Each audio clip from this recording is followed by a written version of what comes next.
Eric, you guys, I guess, cut it to two there, and crowds into it, and then they hit like three threes in 50 seconds. Those big freshmen, you don't necessarily expect it. What'd you think of that, and how impressive was that they were able to do that? And it wasn't obviously a good stretch for you guys. Yeah, I thought Brandon Miller was phenomenal in the second half. I thought the first half we did a great job of executing a defensive game plan. We went under twice on him, and he hit two big threes. I mean, that's what you need great players to do that are on your roster.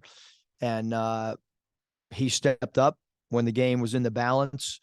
I mean, it's a team that's playing with great confidence. They're fourth in the country. They won at Houston. I can't recall a home game that I've ever coached in that an opposing team had 36 free throws attempted. I know they had talked about all of our free throws last year, and this year we're at home and it happened. So, and I don't know if I've seen a foul 0.5 seconds either, but it is what it is. Alabama deserved to win. They went through that stretch that was way too much for us to overcome based on our lack of shooting and our lack of stretching the floor out. I mean, we take 10 three balls attempted to their 20, so they took twice as many threes as us, and we only go to the line 23 times. So I don't know how that's. I don't understand that. If we were taking a lot of 3-point shots, I would understand it.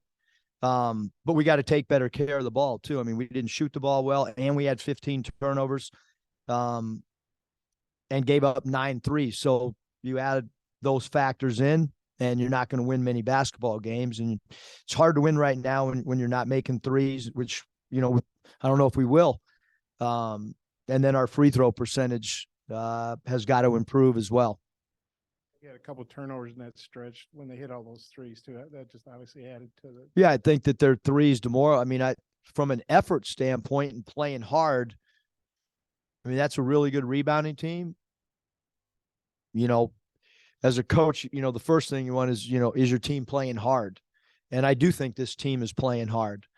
But we're offensively challenged.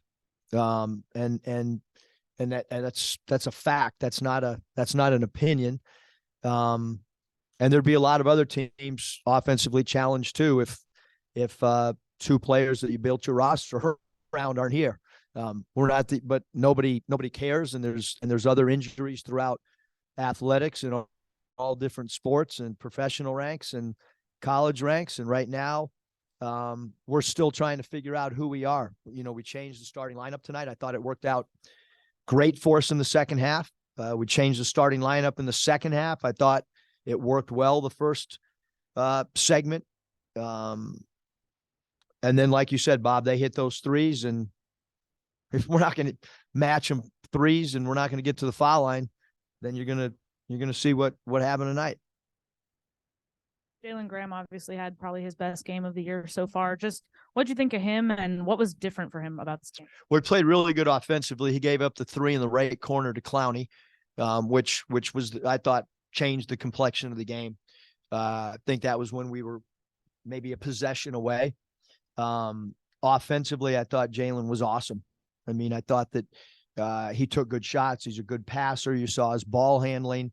We just got to continue to work defensively because that Clowney 3, we were switching pick and rolls, and so there was no reason to really help. But that's one play, and certainly Jalen was a huge bright spot for us offensively. Touched on this a little bit, but you went with the bigger lineup and started Mikal. Just what did you think of his night, and how did you think that particular move worked out for you? Yeah, I thought it worked out well. They have a really big front line. And so that was a little bit of the reason. What we'll do at Vanderbilt, I have no idea right now. I mean, there's a lot of stuff that I'm still, trying to solve and search. If there's something there to try to figure out, we're trying. Coach, 9 turnovers tonight between Anthony Black and Ricky Council. I'm sure that's probably too many for your backcourt. Did you see a common theme there, and how do they get those trimmed down moving forward? Work on ball handling drills. I mean, we're in the middle of the season, so obviously 9 turnovers between the 2, and you're at home, and then we got to go on the road, and I mean, we still got to go at Alabama. I mean, we just played in front of 20,000 people here. So, you know, how we claw out of this is we have a much more uphill battle than we did the last 2 years. I know that for sure. And then Much more uphill battle. There's no doubt about it. and tonight against an Alabama team that likes to play fast and get up and down the floor, the turnovers that were live ball seemed to prove pretty costly tonight. Yeah, I mean, again, halftime tied.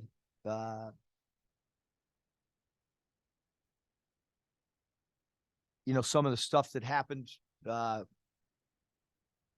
free throws attempted at one point in the game, and then they got hot. That's really what, you know, that's what happened in the game. Again, never seen a team take 23s and they're on the road and go to the line 36 times. That's part of the outcome. But their star player stepped up and he took the game over, and he rose over us and shot the ball from three. And then you look at what Sears did from the foul line, going 10 of 10. And then you look at we only made 15 free throws and their point guard made 10. So. You mentioned Miller hit those 2 threes, but in the first half, he didn't take a shot. What did you think of the job Devo was doing on him? Yeah, first half was incredible.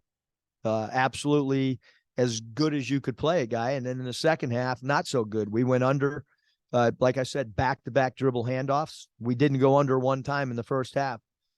And I thought Miller came out with a different mindset. Maybe he didn't know we were going to guard him with a smaller player. I don't know, but he was able to adjust his game or his mindset, or Coach Oates called.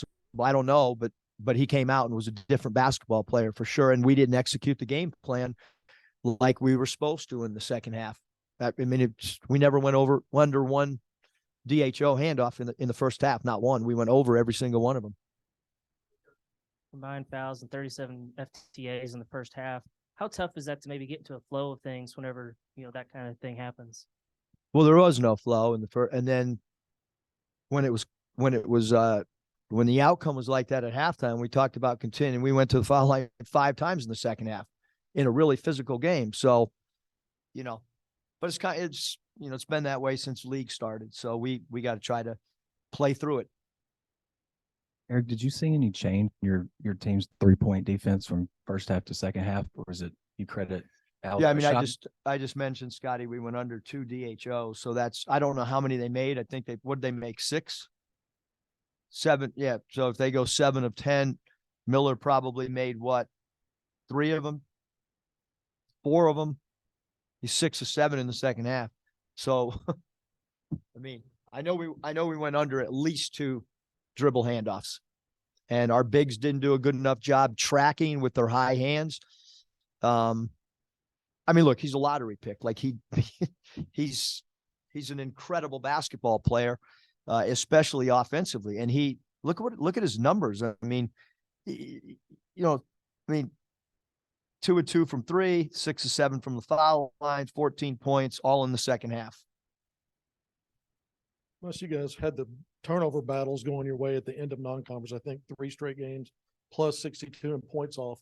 It's gone almost completely opposite in SEC play every game. And I know you've talked a little bit about turnovers. What's different then? I know the level of competition's gone up game and game, but what's really changed to change that narrative? Yeah, I mean, to be honest with you, Kevin, I'm extremely disappointed in our lack of steals, but I haven't changed the game plan or the scheme. You get into conference play, and I do think people take better care of the basketball.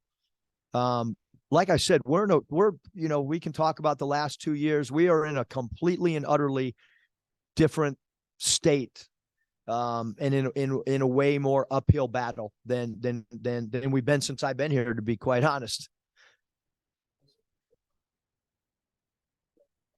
Getting some good dishes for close range shots. What did you think about? Well, we got to part of get close range shots, but sorry to interrupt. No, that's okay. But what did you think about some of the creativity or timing as guys came open to finish. Yeah, I from the thought we basket. made some good. I mean, we had 9 assists. We probably need more than that. But if you're not making shots, it's kind of hard to have a lot of assists. But I do think we made some really good dump off passes around the rim when they came over to, and that was part of some of the things we talked about. They have 2 great shot blockers in 15 Clowney and 14 it does a really good job blocking shots. And I thought we did a good job attacking his body and getting him in some foul trouble. Have obviously a coaching track record of turning things around. When you say it's a bit bigger uphill than the last 2 years, is it because of the injuries, or why is it a bigger uphill? Yeah, I mean, I battle? think we've had injuries in the past, and Smith got back right away. I think he missed 5 games, and meaning Justin, and Isaiah missed a stretch, and we struggled when both those guys were out. And so, but I thought when Isaiah came back, we changed things quickly, and certainly Justin's first game back, we struggled at Alabama, but I thought we were able to gain some momentum. I mean, just the scoring and the shooting numbers. I mean, we're missing. And I want to be perfectly clear. There's no excuse. Like, again, I've been around the game way too long that their injuries are part of the game, but we're missing 2 guys that we've had projected to play right around, 60 minutes for us. And so, we've got to keep searching and try to figure it out.